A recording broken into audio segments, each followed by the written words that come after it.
Find the perfect ride for you today with the New Year New Ride sales event at Guam Auto Spot. Get behind the wheel of the 2024 Outlander Sport starting at just $22,995 or only $156 per paycheck. Visit GuamAutospot.com or call 671-478-AUTO.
Wendy's new Cajun chicken sandwich. So spicy, it's pica. You or someone you know looking for a job? Well, Sentinel Security is hiring and they're offering starting pay between $10 to $15 an hour. And they'll train you too. Email them today that you're interested at sentinelsolutionsguam@gmail.com. Sentinel Security, Guam's most reliable security solution for your home and your business. Doesn't this look oh so good? Say hello to the coolest party in your hands. Cold Stone Guam's birthday cake Oreo cookie ice cream taco. They took everything you love. Birthday cake Oreo cookie ice cream, rainbow sprinkles, rich chocolate, and a crispy waffle taco shell and turned it into the ultimate summertime celebration. This signature creation won't be around forever, so grab yours today while it lasts. Visit Cold Stone at their GPO or Micronesia Mall locations today. Cold Stone Creamery, the ultimate ice cream experience.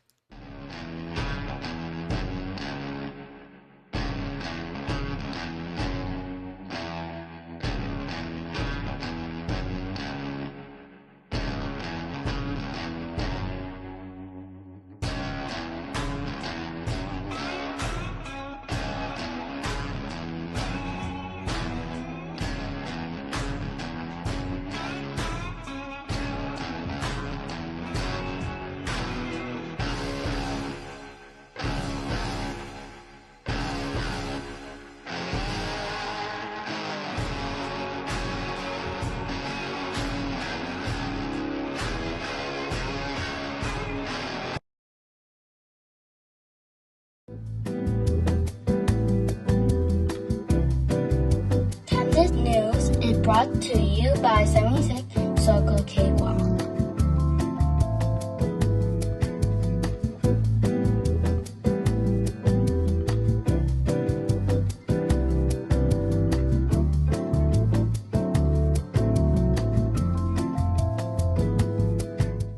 Good evening, my dear friends. My name is Troy Torres with Kandit News. It is very late for me. It is 8:28 p.m. Normally, I'm in bed at this time, but I took a nap earlier today, and during the time I took the nap, I wasn't doing work. So as soon as I got up, I had to cook dinner, do all my nighttime stuff, do work. It is 8:28 p.m. on Wednesday, July 16, 2025. Good evening to you all, and thank you so much for joining me tonight.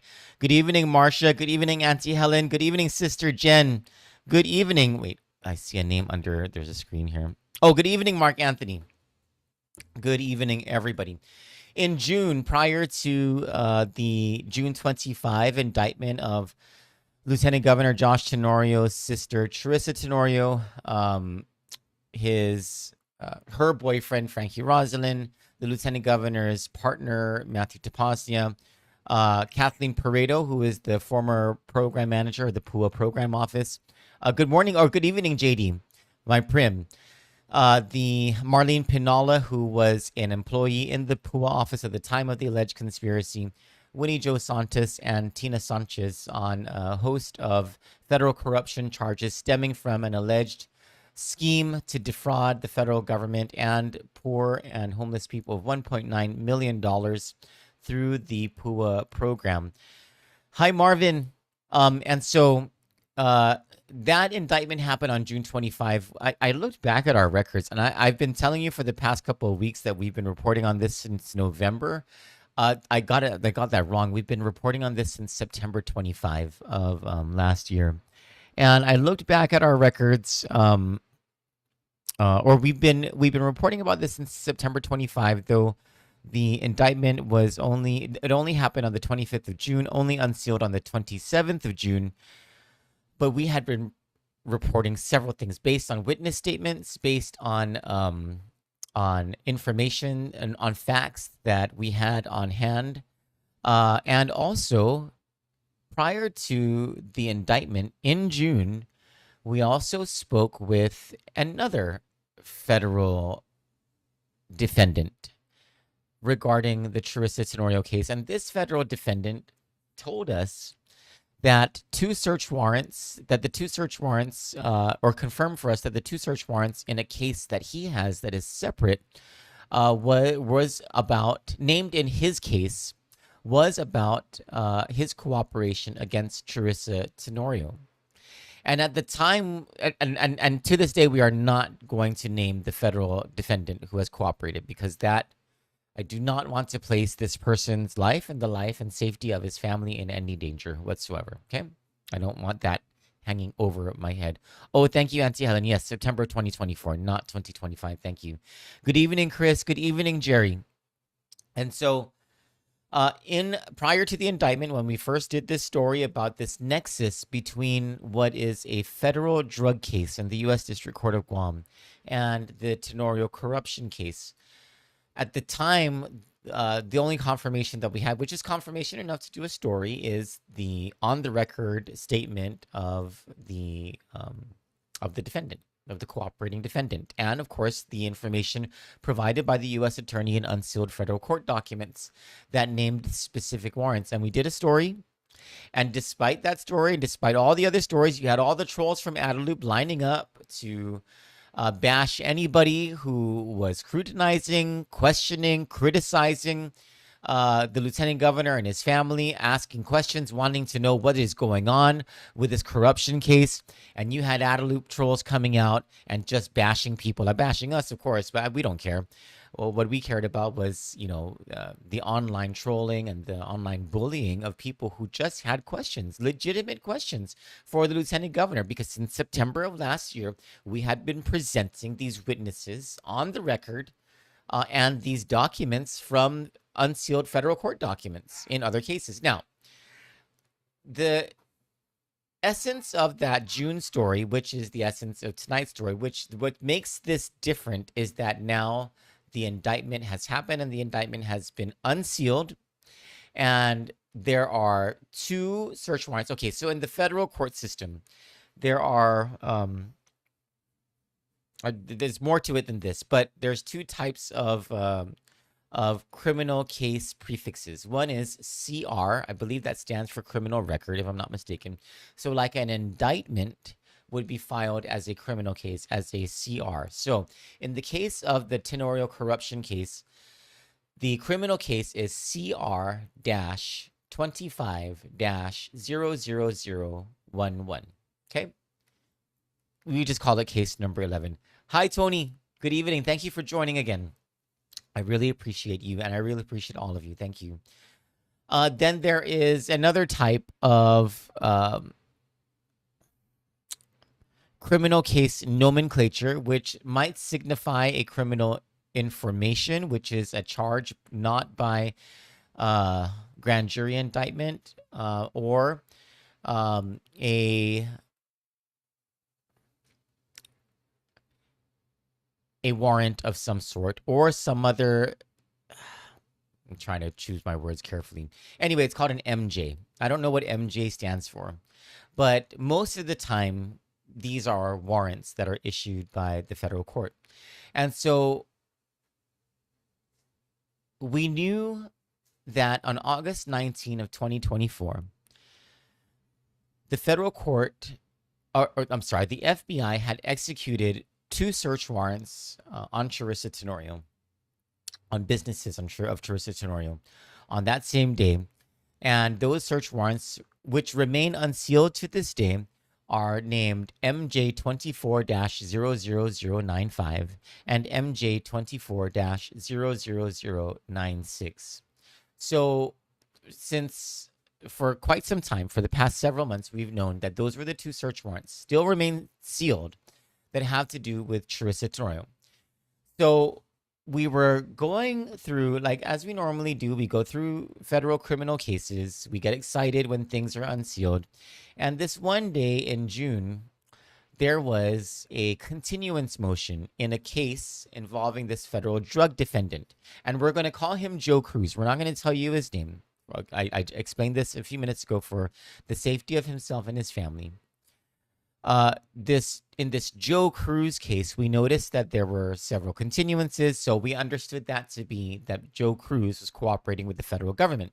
And normally how this goes in a federal drug case is the notable exceptions are the Buman-Tinonia case and the what's her name? What is her name? Brenda Kinian case. Brenda Kinian case involving former Joint Mayor Jesse Blas, and the Buman-Tinonia case involving police officers. These were drug cases that had a nexus to political corruption. With the exception of those notable cases, whenever you see a federal drug case and you see that there's a cooperation, it's always against another drug trafficker. Almost always against. It's very rare that there's a nexus to something else. And so when we open this Joe Cruz case and we open this continuance that had been unsealed in June of this year, and we saw this. The defendant is involved, this is Joe Cruz, okay, in a complex criminal investigation. The investigation is currently being conducted by the FBI, which is active and ongoing. Now, the FBI hardly has anything to do with the whole drug trade investigation in Guam. At least they're not the main agency that deals with stuff like that. Normally, that's the DEA. Normally, that's HSI in cooperation with the Guam Police Department or maybe even another local law enforcement agency. So the first thing that pops out is, why is the FBI involved in this drug case? And it says, which is active and ongoing, however, not completed. The information provided by the defendant was utilized to obtain search warrants MJ 24-00095 and MJ 24-00096. And right there, we knew there is a connection between this federal drug case. There was a lot of drugs and firearms. There's a connection between this federal drug case and the Tenorio corruption case, because we knew that those were the search warrants against Charissa Tenorio that were executed on August 19 of last year. So then the indictment comes, and attached as part of a 25-page document, I believe the indictment is like 19 pages or something like that. And see, Helen says MJ stands for magistrate judge. That probably is it, because I think most of these things are signed by Michael Bordallo, who is the magistrate judge. And so the indictment is unsealed on the 27th of June, and attached are these sheets that it's like the processing of each of the defendants. And in each one, you see that there's a search warrant case number associated with the criminal case, docket 25-00011.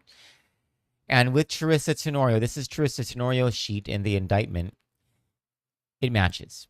MJ 24-00095, MJ 24-00096. And here's an interesting one. There's a third search warrant, MJ 25-00011. We know that 95 and 96 were executed on August 19, 2024. We don't know when they were issued by the judge. Again, these remain sealed by the federal court. We do not know what MJ 25-00011 was about. We don't know what any of these search warrants were about in any sort of detail because they're all sealed up. We don't know when MJ 25-00011 was issued or executed, but we can infer from the prefix MJ25 that it was issued sometime this year in 2025. Now,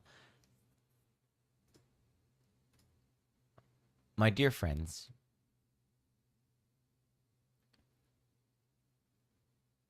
what in the world is the connection between a federal drug case and the Tenorio corruption case? Because what the U.S. attorney tells us in the documents associated with the federal drug case is that the information provided by the defendant in the federal drug case was utilized to obtain the search warrants that led to the indictments against Charissa Tenorio and others. MJ 24-00095 is common to all 7 of the defendants in the Tenorio corruption case. MJ 24-00096 is common only to Charissa Tenorio in the Tenorio corruption case.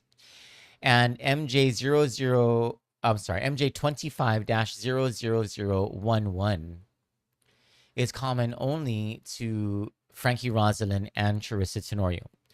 Further, MJ 25-00011 is not named whatsoever in the drug case. Now, the drug case doesn't say anything about what MJ 24-00095 or MJ 24-00096. But you know what's interesting about the drug case is it makes no mention in any of the unsealed documents, including the plea agreement, whatsoever about PUA fraud or political corruption otherwise. It only ever talks about drugs, firearms, and money. Tim George says the connection is the people. Clue is Miss Peredo and how she was already talking to Attorney Ariola. Yes, Tim, we do have source information about some connection involving there, but we have not verified it. We have not, and so we can't make that part of the story. But yeah, I think you might be on the right path there with your thinking about whatever might be there, right? And so it sounds like Tim George knows who the federal drug defendant is, actually, based on what he's saying. So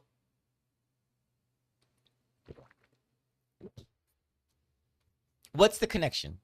And is this going to come out during the trial? I mean, I would imagine that the drug defendant in this case might be called as a witness if this thing does go to trial. And what in the world is MJ 25-00011? And it was only against Frankie Rosallin and Charissa Tenorio, and it was executed this year. Where was it executed and for what? What did they find? And the same with the other 2 search warrants. You know, what was found? We know that they were executed on August 19. But again, how is it that it was a federal drug defendant who provided this? What is the nexus? What's the connection? Doesn't that interest you? The outer loop trolls are going to come out and they're going to say, oh, this is just fake, whatever. Yeah, they're trying to convince us that the U.S. attorney, the grand jury, the federal judge, and the FBI all have conspired to politically scheme against Lieutenant Governor Joshua Tenorio and make this all about that. But here we have these assertions, these allegations right in front of our faces in black and white by the U.S. Attorney's Office, investigated by the FBI, probable cause found by the grand jury to indict these people, and the nexus to a federal drug case. Interesting times we live in. For Kandit News, I'm Troy Torres.